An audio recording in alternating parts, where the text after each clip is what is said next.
जी माननीय कृपा शंकर मौर्य जी, उनको आमंत्रित करना चाहूंगा कि कृपया अपने विचार प्रस्तुत करने का कष्ट करें।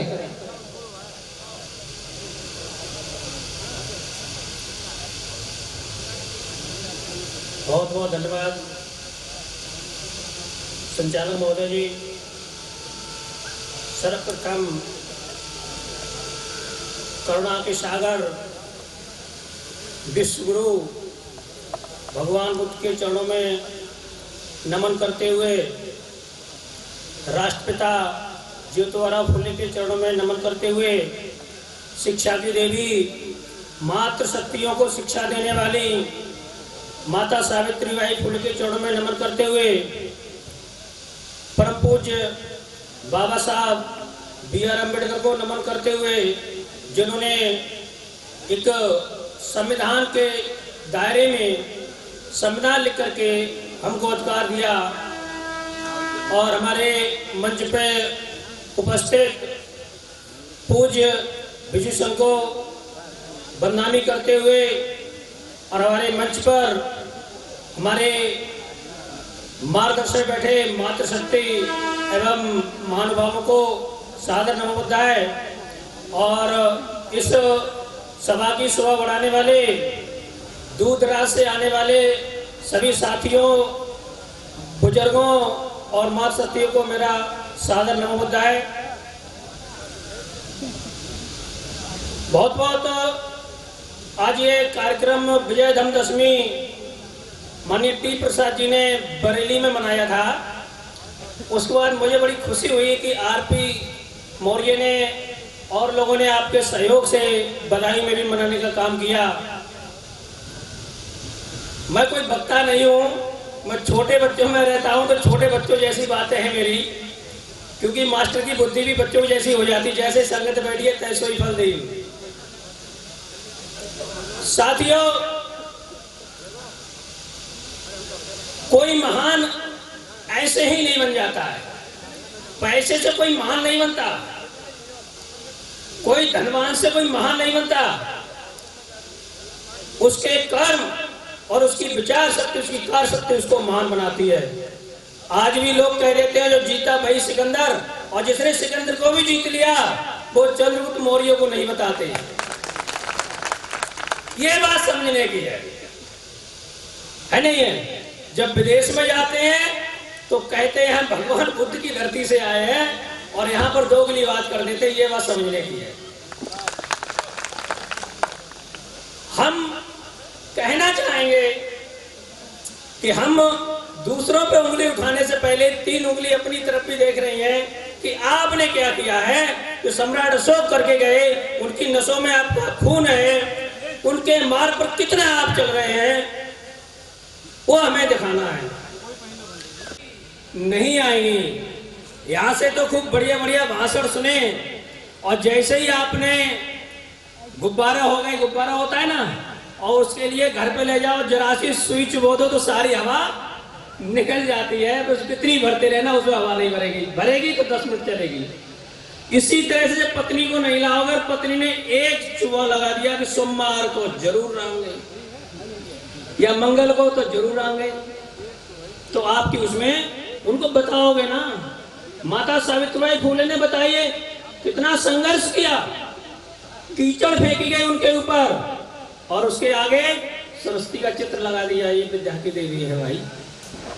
मैं बहुत बड़ा अंधविश्वासी आडंबरी था, और साथ सहयोग मेरी पत्नी ने भी किया।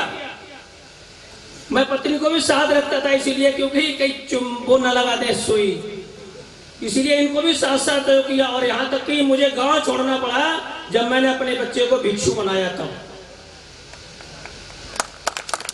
अपने भगवान सम्राट अशोक ने 84,000 बुद्ध विहार बनवाए, धर्मशालाएं बनवाई, बहुत सारे काम किए उन्होंने।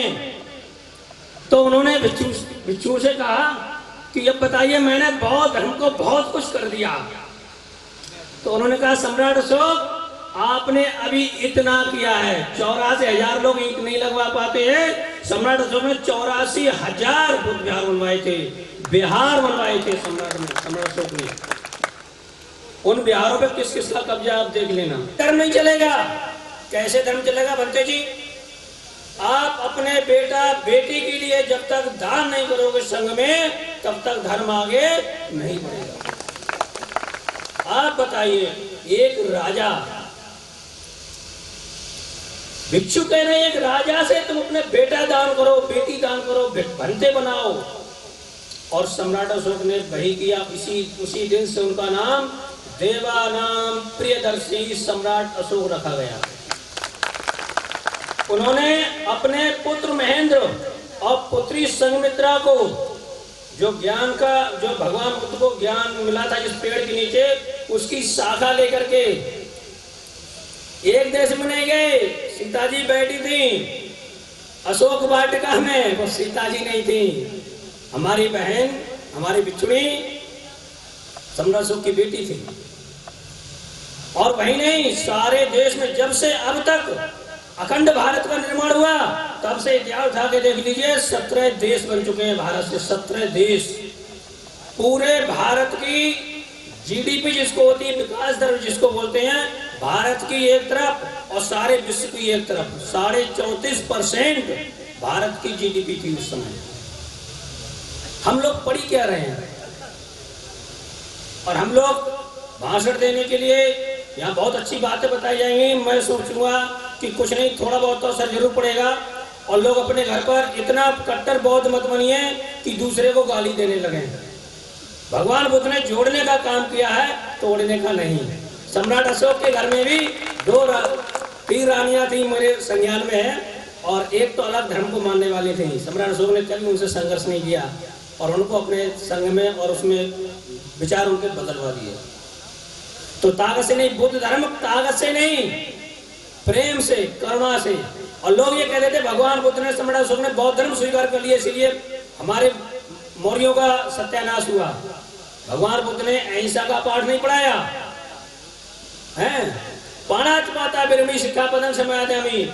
उन्होंने कहा किसी प्राणी की हिंसा अकारण नहीं करना है। अगर कोई हमें मारने आ रहा है तो एक मारेगा, हम साले के 10 मारेंगे। भगवान बुद्ध ने ये पाठ पढ़ाया था। और लोग कह देते हैं अहिंसा का पाठ नहीं पढ़ा, हम अहिंसक पुजारी नहीं है। राजा कभी अहिंसक नहीं हो सकता। वो अपनी प्रजा को लिए सुखी रखने के लिए हथियार भी उठाएगा, तलवार भी उठाएगा। तो अशोक के भगवान बुद्ध का व्याख्या गलत कर रहे हैं लोग, उसका विशेष ध्यान दें। और ज्यादा बोल गया हूं तो मुझे क्षमा करना सभी लोगों को। नमो बुद्धाय, जय भीम, जय अशोक, जय माता सरस्वती। बहुत बहुत धन्यवाद।